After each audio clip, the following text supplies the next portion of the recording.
Hey, what's going on, good people? So I want to come tap in with you guys and talk to you about when a contractor is doing a job, the material that's involved. The best thing you can do is have them give you a labor price, just strictly labor. That way, when material is needed, they can just go pick it up. You can pay for it over the phone with your credit card. Make sure they provide you with a receipt so you can see all the material. And I think if you're new in the game, you definitely need to start off by just going with them to Lowe's so you can kind of see what material they're picking up, how much of it they need. Because everybody, I'm not gonna say most contractors at the end of the job, they're gonna keep that leftover material. A lot of times you're not gonna even want it because you're gonna have so much cleaning up to do. I mean, you're not gonna use it until your next job. And so unless you have a dedicated storage area, you're not gonna want that material anyway. So you wanna make sure that they're not purchasing an abundantly large amount of an item. Like for example, I had somebody that needed some connectors for some plumbing a couple jobs back, and he bought 5 times the amount of connectors that he actually needed for the job. Right now, had I not known what he needed for the job, and it was a roundabout, right? I didn't have the exact number, but I knew it was excessive. He had bought an excessive amount of connectors. Had I not asked that question and looked at that receipt and kind of showed it to him, like, hey, what's this? Where is this at? That would have been like $150 worth of material, right? Another situation I had where the contractor didn't have a tool that he needed. It was $120. So on a total bill of around $630, $120 of that was a tool that he needed.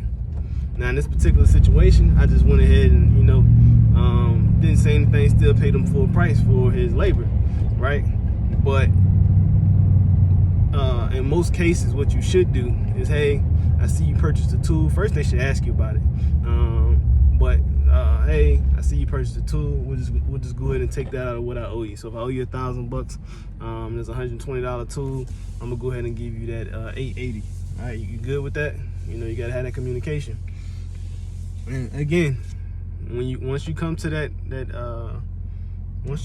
agreement, we need to go ahead and do what? Put it in writing. That is what I'm preaching to you guys this month. That's what we're discussing. Put it in writing. So once you agree, hey, you spent $120 on a tool, I'm just gonna take that out your labor. You need to make sure you put that in writing.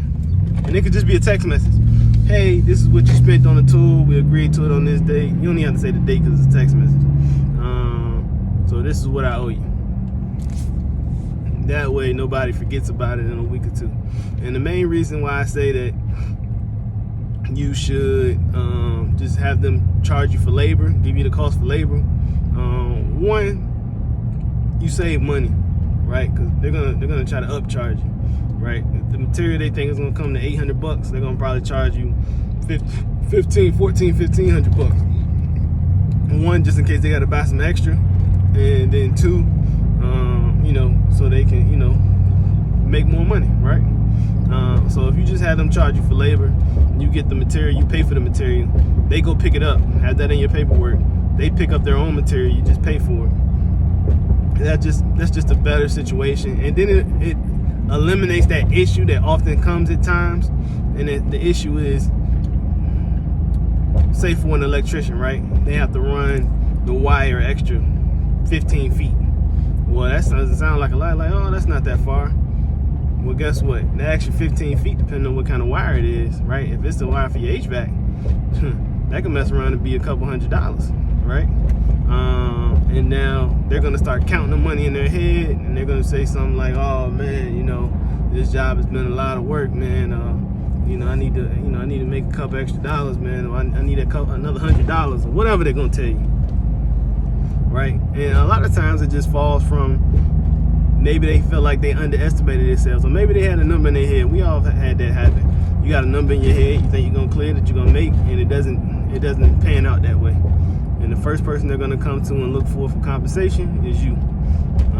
So to avoid all that, my suggestion to you is have them just charge you for the labor up front, have them pick up their own material, and you pay for it over the phone, and they need to provide you with all the receipts, and or you can have those receipts emailed to you depending on where you're purchasing your material.